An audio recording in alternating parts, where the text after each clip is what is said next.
Olá, você que me segue no Rodrigo Silva Arqueologia. Estamos de volta aqui para mais um bate-papo e eu espero que, se você gostar desse vídeo, não esqueça de dar o seu like e também de se inscrever aqui no nosso canal. E não deixe também de ativar o sininho de notificações para que você possa sempre ser informado toda vez que eu postar alguma coisa aqui, tá bem? No nosso bate-papo de hoje, eu gostaria de falar sobre um versículo da Bíblia que é muito conhecido e que tem gerado um certo debate teológico. Eu estou me referindo a Lucas 23, 43. Lucas 23, 43 é aquela famosa passagem que Jesus faz uma promessa solene a um dos ladrões que estavam com ele ali no Calvário. Você se lembra?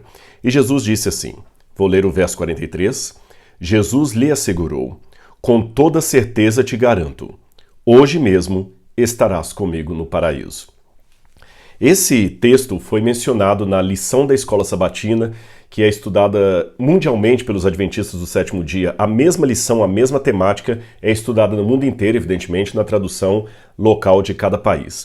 E como nos últimos dias esse texto foi mencionado na lição, várias pessoas lembraram que o meu primeiro doutorado foi sobre o texto de Lucas 23, 43. E muita gente pediu, poxa, Rodrigo, você podia aproveitar e falar alguma coisa sobre isso? Na verdade, eu deveria ter falado isso então na semana anterior. Mas como o saber não ocupa espaço e o conhecimento sempre é bem-vindo, eu achei por bem então explicar esse texto aqui, o que é que eu descobri na minha dissertação doutoral. Eu poderia simplesmente pegar o texto, dar a explicação para vocês e tudo bem, e resumir a questão. Mas eu acho que esse vídeo ficaria mais proveitoso se eu aproveitasse também e cumprisse uma outra promessa que eu já tinha feito no passado a várias pessoas que haviam pedido. Rodrigo, conta um pouquinho da sua trajetória de estudos, como é que foi fazer o mestrado, o doutorado, suas graduações.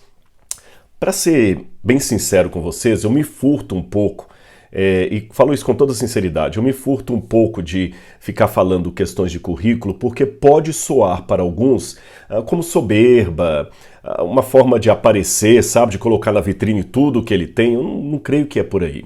O belo não demanda atenção, o belo é belo.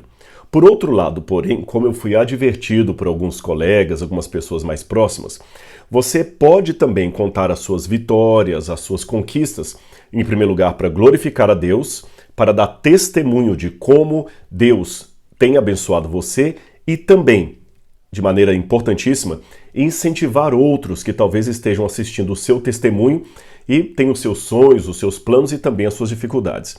Então, este vídeo, que vai ao final explicar o que eu descobri sobre Lucas 23, 43, também vai historiar de maneira resumida o meu mestrado e o meu doutorado, apenas para você poder entender um pouco como é que funciona a coisa e servir de incentivo para você que quer estudar, que quer batalhar na vida e tinha dificuldades financeiras, emocionais, sociais, como eu tive a vida toda. Na verdade, eu fiz 2 doutorados. O último doutorado que eu fiz foi na USP, e aqui está a dissertação da USP, para vocês verem. Por que eu estou mostrando a dissertação aqui? Porque depende do tamanho depende da regra da banca que você vai defender, a dissertação pode ser maior ou menor, mais volumosa ou menos volumosa. Essa aqui, por exemplo, ficou com 574 páginas. E você pode baixar essa dissertação aqui no site da própria USP. A interação cultural entre judaísmo e helenismo a partir da organização do espaço Indura Europos. Isso aqui foi o doutorado em arqueologia. Mas vamos ao doutorado em teologia, que foi o primeiro que eu fiz. Naquela época, estudar não era fácil. E você sabe, para fazer o doutorado, embora algumas universidades tenham um programa de doutorado direto, na maior parte delas você faz primeiro o mestrado e depois o doutorado. Então, aqui foi a minha dissertação de mestrado, defendida em 1996. O orientador foi o padre João Batista Libani e o título foi A Cristologia de Santo Irineu a partir da Adversus Héreses. Explicando assim, grosso modo, para não ser muito prolixo, eu fiz uma sistematização do pensamento de Irineu de Lyon, que era um pai da igreja do segundo século, que viveu ali mais ou menos... alguns acreditam que ele foi morto entre o ano 188 e 201 depois de Cristo. Mas Irineu tem uma coisa interessante, porque vivendo no segundo século, ele foi discípulo de Policarpo, que conheceu pessoalmente o apóstolo João. Então Irineu conta muita coisa de João. Mas a minha dissertação trouxe alguns pontos polêmicos lá entre os jesuítas. Eu tenho excelentes lembranças de professores lá, o próprio João Batista Libânio, que já faleceu, foi um padre, nossa, sensacional, que sujeito bacana, sabe? Comprometido com o evangelho, com as coisas de Cristo. Lembro também do padre Johann Konings, o Piano Vasquez, vários que ali estavam, e também colegas, como o padre Joãozinho, que é um cantor católico muito conhecido, o padre Marcial Marçaneiro, que também tem doutorado em Roma, fez 2 doutorados, o padre Joãozinho também fez 2 ou 3 doutorados. Agora, abro um parênteses para dizer aqui, muita gente criticou o fato de eu estudar ali na Universidade Católica, e foi com os jesuítas ainda, para piorar a história. Eu recebi críticas dos 2 lados, tanto crítica de alguns pares evangélicos, até adventistas, como também de alguns colegas católicos. Alguns adventistas achavam um absurdo que eu fosse estudar ali. Até chegaram a colocar uma nota na internet, um site desses sensacionalistas de imprensa marrom evangélica, se você entende o que eu quero dizer, né? Que gosta de colocar só bobagem ali, e colocaram assim: você deixaria uma prostituta educar o seu filho? Pois a igreja adventista está mandando os pastores serem educados pela Babilônia, a prostituta, e assim foi. E as pessoas que escreviam isso, e muitos, ele é um jesuíta infiltrado no meio adventista e tudo mais. Sabe, pessoal, me dá tanta dor quando eu leio essas coisas, não por questão de autocomiseração, é porque como a ignorância é atrevida, frase que aliás não é minha, é do falecido professor Pedro Apolinário. A ignorância é atrevida, muito atrevida. Pode olhar que quanto mais ignorante a pessoa é, mais ele quer dar palpite de tudo e falar de coisas que ele não conhece. Em primeiro lugar, quando eu estudei lá com os jesuítas, a Igreja Adventista não financiou meus estudos na universidade, ali na faculdade dos jesuítas. Eu paguei com muita dor e uma parte em bolsa de estudo. Quando eu estava estudando ali em Belo Horizonte, que eu trabalhava, eu tinha 2 empregos para manter o mestrado, 2 empregos, eu trabalhava num emprego de manhã e no outro emprego à noite, pela manhã e à noite. E à tarde eu estudava. E era tremendo, eu saía correndo do emprego, pegava o ônibus lotado, depois pegava outro ônibus lotado para ir trabalhar no centro de Belo Horizonte. E eu só conseguia me sustentar porque um querido amigo adventista com a família dele, permitiu que eu morasse nos fundos da casa deles, não pagando aluguel e nem pagando alimentação, eu comia com eles ali. E parte da bolsa eu tive dos jesuítas nos primeiros anos e depois da Golden Cross nos últimos anos. Como é que foi essa bolsa dos jesuítas? Eu bati na porta lá do padre e falei: eu quero estudar aqui. E ele falou: mas você não é católico? E eu respondi para ele: o senhor quer apenas alguém que seja católico ou alguém com cérebro? E ele deu uma risada e falou: tudo bem, mas por que você bateu na nossa porta? Eu falei: porque vocês são os melhores. Se os melhores fossem os franciscanos, eu teria batido na porta deles.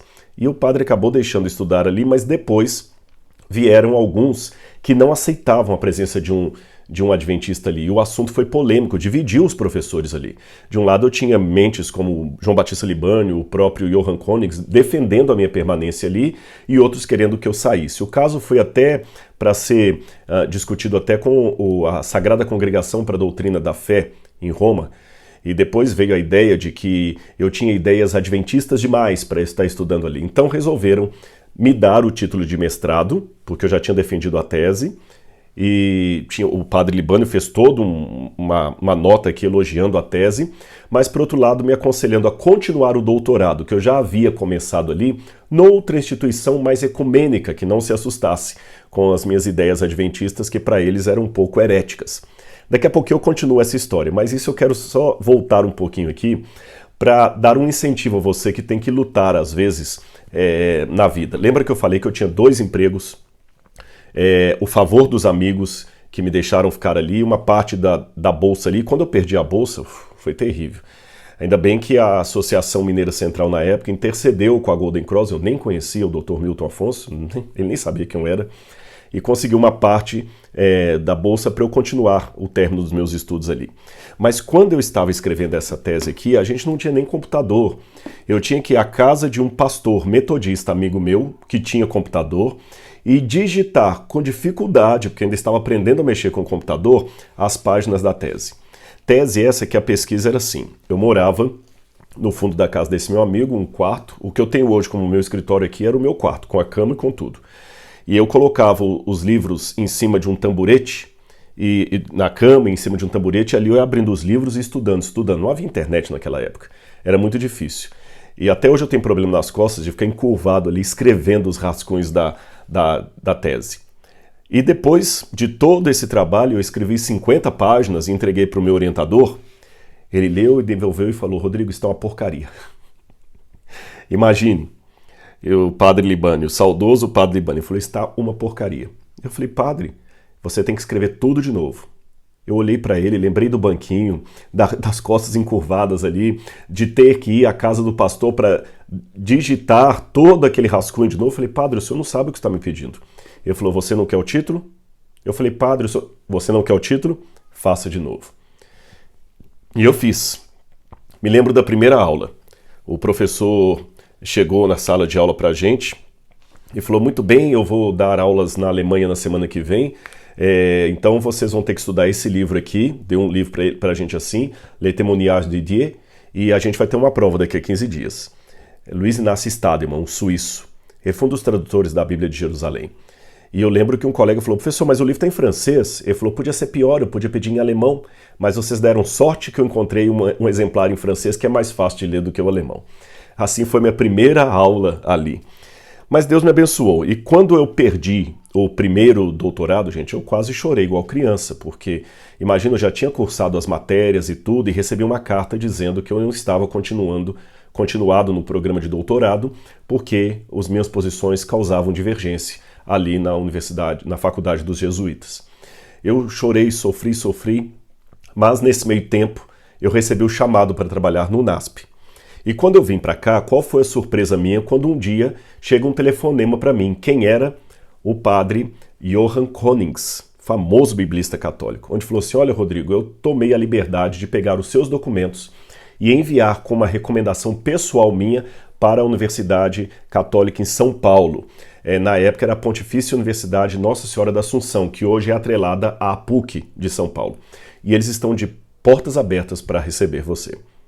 Eu corri ali, e aí foi outra dificuldade. Enquanto eu estava no NASP dando uma média de 22 aulas por semana no ensino médio e na faculdade, eu fazia em São Paulo o doutorado, a continuação do doutorado, na verdade, e a faculdade de filosofia. Tudo ao mesmo tempo. Quase enlouqueci. E quando eu fui discutir com o meu novo orientador o tema, eu quis tratar do mesmo tema que eu ia tratar nos jesuítas, que era Lucas 23:43. Eu sou teimoso, eu sei, e às vezes a teimosia pode ser uma coisa ruim, mas às vezes a teimosia ajuda também. E na minha teimosia, evidentemente contando com a graça de Deus para me ajudar, eu fui até ali e comecei a fazer toda a pesquisa. Não foi fácil. Naquela época, a internet era uma coisa que estava apontando no horizonte distante, longínquo, e nós nem sabíamos ao certo o que era essa tal da internet. E juntando todos os trocadinhos ali, eu fui para Israel, foi onde pela primeira vez eu fiz um curso em Israel, e de Israel eu aproveitei nas minhas férias e juntei tudo que eu podia ter, gente, vocês não têm ideia, muitos meses guardando dinheiro. Eu passei um tempo na Europa como mochileiro, e era tremendo, você tinha que dormir às vezes em trem para ganhar uma noite de hotel, então enquanto eu estava passando de um país para outro, eu guardava aquela noite ali dormindo no trem. Aí ficava nem hotel, ficava em albergue da juventude e visitando as várias bibliotecas da Europa. Hoje, eu não precisaria sair de casa para fazer toda essa pesquisa. Foi muito mais fácil fazer o doutorado da USP do que daquela época. Porque, por exemplo, para ter acesso aos manuscritos hoje, você tem os manuscritos do Mar Morto todos disponibilizados em alta resolução na internet. Naquele tempo não tinha. Então eu tinha que ficar rodando de biblioteca em biblioteca na Europa e também depois nos Estados Unidos, procurando manuscritos bíblicos que eles tinham ali microfilmados, em microfilmes, para poder ver como estavam os manuscritos do Evangelho de Lucas. Então aqui eu tenho para vocês uma coisa que eu tive que fazer nessa época. Aqui eu tenho, como recordação até, 2 páginas que eu fotografei de manuscritos bíblicos na época que eu passei lá. Esse aqui é do Codex Vaticano, que traz o trecho de Lucas, e esse aqui é o Codex Bezae, um palimpsesto, um texto reescrito também que traz o Evangelho de Lucas. E eu fui xerocando outros. E era um desespero, porque você tinha que tirar a xerox, tinha que guardar a xerox em várias malas diferentes, porque se eu perdesse aquela xerox, perdia tudo. Você tinha que entrar numa sala, era muito burocrático. E eu tirei, acho que umas 50 cópias quase assim, espalhei, porque se sumisse aquela xerox, eu não tinha mais. E essa em lâmina aqui é o que eu usei no dia da defesa para colocar no retroprojetor e projetar na parede. Meu pessoal, na época não havia ainda nem PowerPoint. A gente nem podia sonhar o que seria um PowerPoint. Só o retroprojetor mesmo. E, além disso, o meu orientador exigiu uma coisa de mim. Como no Brasil não havia muita biblioteca, até hoje é meio escasso, mas hoje com a internet você tem mais facilidade, eu tinha que pegar muitos livros no exterior. Então, o meu orientador exigiu que todo e qualquer livro que eu citasse, eu tinha que apresentar para ele a página, uma fotocópia da página e a folha de rosto do livro. Então, por exemplo, eu tinha esse livro aqui, ó. Eu tinha que citar a folha de rosto e a página que eu usei. Eu tinha que ter esse xerox aqui, todo que vocês estão vendo aqui, são apenas de citações. Eu ia lá, via o livro que me interessava, xerografava a primeira página dele, as folhas que eu estava usando, para que o professor tivesse certeza que eu fui à fonte quando eu fiz as citações que eu havia feito.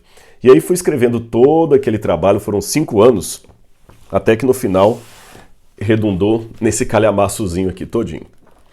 Exatamente, tudo isso aqui é apenas sobre um versículo da Bíblia.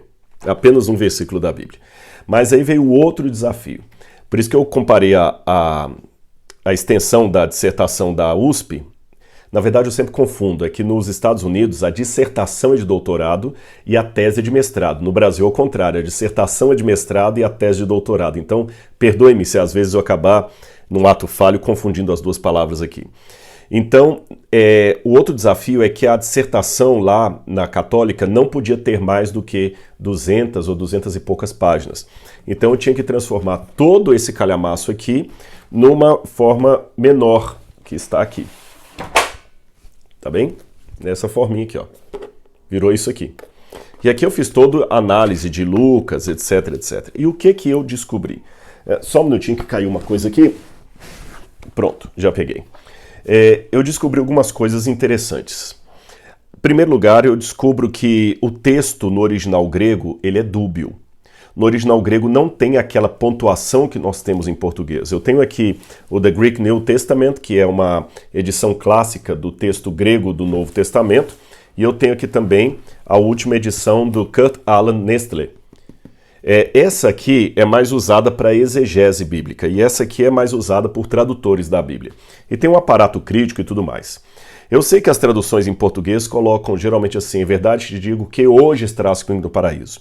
Esse que não está no original grego. Ele diz em grego assim, ó.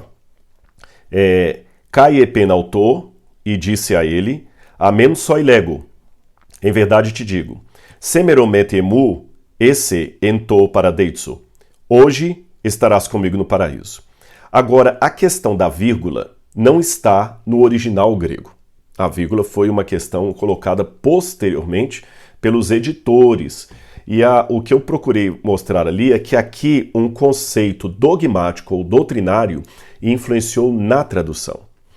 Fazendo uma análise do comportamento do advérbio entre dois verbos, eu descobri uma regra gramatical do grego koiné. Como é que se descobre uma regra gramatical do grego, Rodrigo? Eu vou explicar para você. Hoje, na atualidade, com as línguas que são faladas hoje, é a gramática que normatiza o idioma. Então, por exemplo, se eu falar assim para você, isso aqui é para mim levar à casa do professor, você vai falar, Rodrigo, está errado. Por que está errado? Não, porque a gramática diz que mim não pode ser sujeito da oração. Então, não é para mim levar, é para eu levar. Então, quando você corrige a minha fala, você corrige a partir de um erro gramatical, porque é a gramática que normatiza o uso correto da língua. Porém, nas línguas antigas, principalmente as línguas mortas, como o hitita, o caldeu, o aramaico bíblico, o sumeriano, o próprio egípcio, todas essas línguas antigas, o hierático, você nem sempre tem uma gramática normativa. Então, como nós descobrimos as regras gramaticais? É olhando o comportamento dos escritos que foram preparados originalmente naquele idioma. E a partir daí que nós descobrimos as regras gramaticais. Então, diferente das línguas atuais, em que a gramática normatiza o uso, no passado é o contrário, é pelo uso que eu vou sistematizar, normatizar a gramática. E fazendo uma análise em vários outros textos da Septuaginta, que é a tradução grega do Antigo Testamento, e outras porções ali do grego koiné, que é o grego usado no Novo Testamento e na Septuaginta, eu descobri uma regra gramatical. Que todas as vezes que um advérbio, você sabe, o advérbio, diferente do adjetivo, ele qualifica um verbo. O adjetivo qualifica um substantivo e o advérbio qualifica um verbo. Então, por exemplo, bela é um adjetivo, porque qualifica um substantivo. A menina, bela. Agora, advérbio qualifica um verbo. Por exemplo, correu velozmente. É um advérbio de modo, né? O hoje, semeron, em grego, é um advérbio de tempo. E eu notei que esse advérbio de tempo, todas as vezes que ele aparece, eu analisei mais de 270 casos, todas as vezes que ele aparece entre dois verbos, ele sempre, de maneira incondicional, qualifica o verbo da antecedência. Essa foi a regra gramatical que eu gastei 5 anos para descobrir. Todas as vezes que o advérbio semeron estava em contradiço entre dois verbos, de maneira dúbia, ele sempre qualificou o verbo da antecedência. E isso eu percebi também com outros advérbios. A tendência natural da língua koiné, especialmente aquela encontrada na Bíblia, por uma influência do hebraísmo que havia nela, ou do aramaísmo, ela sempre trabalhava com essa norma. Um advérbio de tempo colocado entre dois verbos qualifica invariavelmente o verbo da antecedência.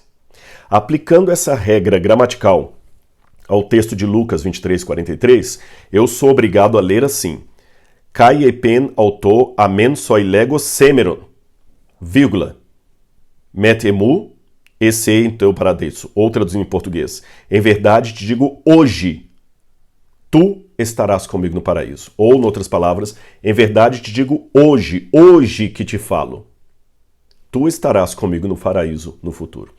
Eu sei que a versão que eu tenho aqui coloca a vírgula depois do semeron, mas como eu disse, isso aqui é apenas por uma questão de dogmática e não de gramática. Foi essa a minha defesa.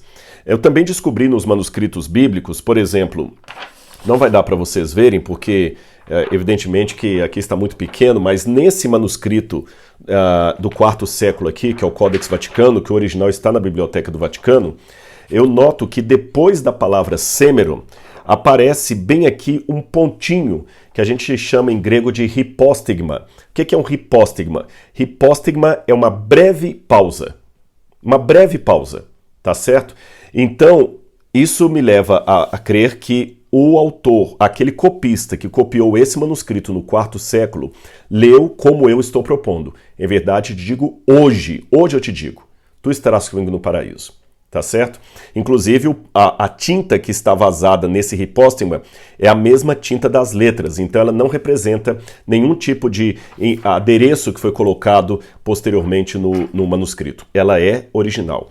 Além disso, também você tem o Codex Bezae, que chega na mesma situação, e testemunhos de outros pais da igreja, como Teofiláquio, que fala que já havia na época dele pessoas que estavam na dúvida quanto a qual seria a leitura de Lucas 23:43.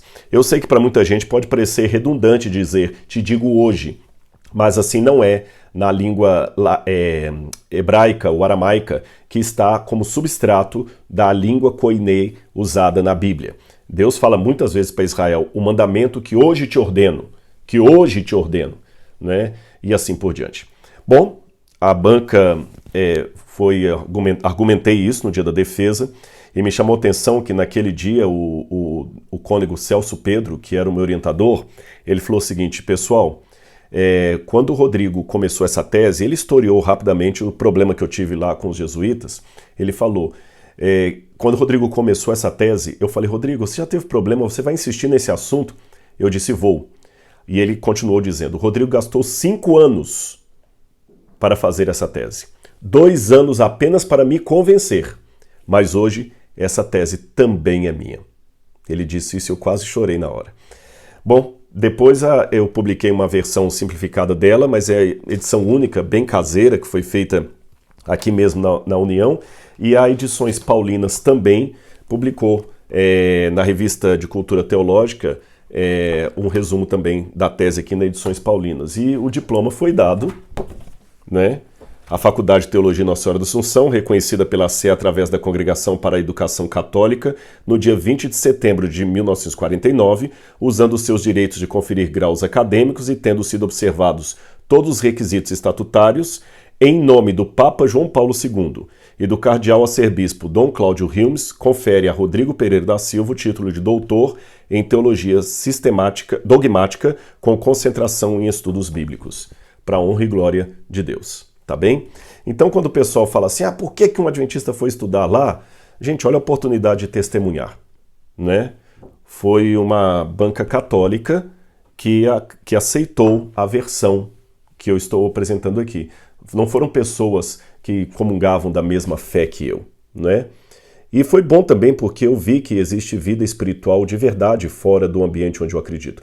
E percebi que tem espírito de santo e espírito de porco em todos os lados, porque eu tive muito fogo amigo de pessoas que não entenderam o que eu fui fazer lá e começaram a escrever bobagens na internet, sem saber a luta que eu passei para estudar e para chegar até aqui. E do lado da Igreja Católica também eu tive das duas formas. Eu tive padres maravilhosos. Nossa, se eu contar para vocês algumas histórias de padres que me trataram tão bem, e aqueles que não trataram bem, bom, tem gente de todo jeito, em todo lado. Eu só peço a Deus que eu seja uma influência do bem. Não por soberba espiritual, mas para glorificar o nome de Cristo. E aprendi, se você quer, você dá um jeito. Quando você não quer, você dá uma desculpa. Espero que você tenha gostado desse vídeo e entendido a minha explicação por que eu acho que o correto é dizer, em verdade digo hoje, tu estarás comigo no paraíso. E já tem algumas versões da Bíblia que aceitam essa tradução como eu estou propondo. Um grande abraço, que Deus abençoe você e sua família. E sonhe com Jesus, que você chegará lá. Um abraço.